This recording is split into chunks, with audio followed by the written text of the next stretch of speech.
agencies and organizations rush to cloud to take advantage of the operational efficiencies that they believe they can provide. Yet some of the same security concerns persist in that environment, and some others are introduced. In solving one problem, often we identify additional complexity and additional challenges in life. Same is proven to be true here. So what we see is misconfigurations causing problems. Poorly secured storage buckets are a good example, allowing access that's unwanted.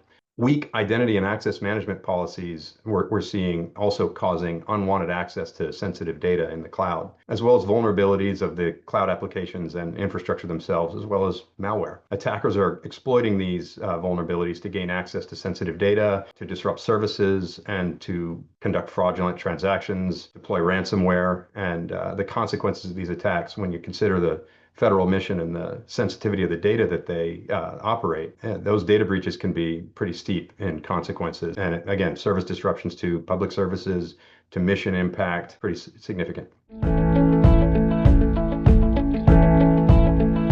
Well, first, the requirements are steep. As I mentioned before, the stakes are high on the sensitivity of the data itself, but agencies have to comply with stringent regulations related to data privacy, to security, to information management, how that data is stored and managed. So that means they need a really robust framework to put continuous monitoring in place.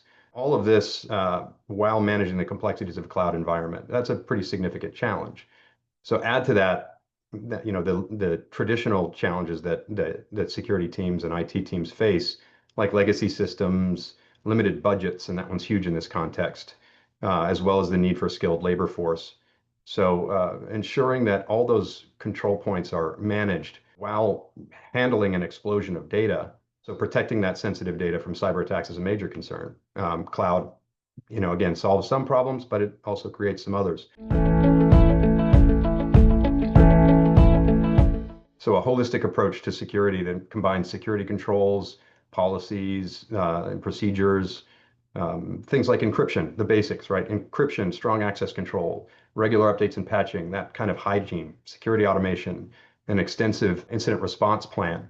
These are also critical in cloud environments to protect against advanced attacks. Additionally, the advent of AI and what we're seeing that has democratized pretty sophisticated attacks is also a concern that the target is going to be where the good data is. And if it's in cloud and if it's further from your control, that's a concern. So additionally, understanding the shared services, shared responsibility model with each CSP is important. So that maps out what controls are provided by the cloud service provider and what would be responsibility of the agency to avoid gaps. So the basics still apply as the net, right? Zero trust, data protection strategy with robust data loss prevention to make sure you're really safeguarding the data, micro-segmentation to limit the opportunity, as well as strong threat and incident response. Those are what we're seeing as the right approaches here to adapt to cloud security environments. That's certainly a theme where organizations who adopted a cloud-first approach and then are now pivoting to a cloud-smart approach. Data repatriation is the process of moving data and applications back from a cloud environment, back to on-prem infrastructure or a private cloud. So essentially, it's a reverse migration. Organizations have pulled data and workloads back from in-house after initially hosting them on by a cloud service provider. The reasons for that, factors including cost optimization, security concerns, flexibility, needing to tailor how data is managed across the environment. In certain cases, mission data and sensitive data, agencies are finding that leaving it exposed when we've seen CSP outages, we've seen SaaS applications drop, take down operating systems. We've seen enough to know there are certain cases where you don't necessarily want to leave sensitive data or rely on operations that are beyond your control. That enhanced security consideration is certainly a factor in why organizations are bringing, back data and workloads into their own control to tailor their security posture.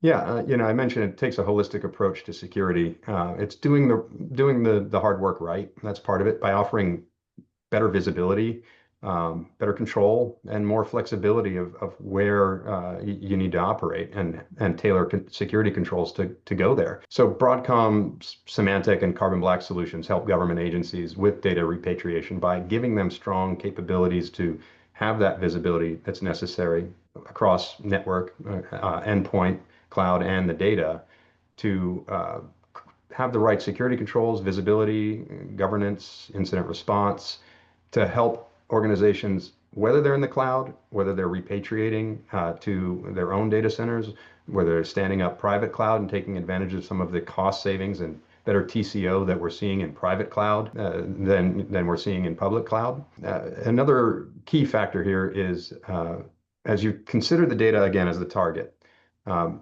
security in transit is very important during repatriation. I mentioned that the end state, I think the industry largely agrees, is not going to be cloud. It's not going to be on-prem. It's going to be hybrid.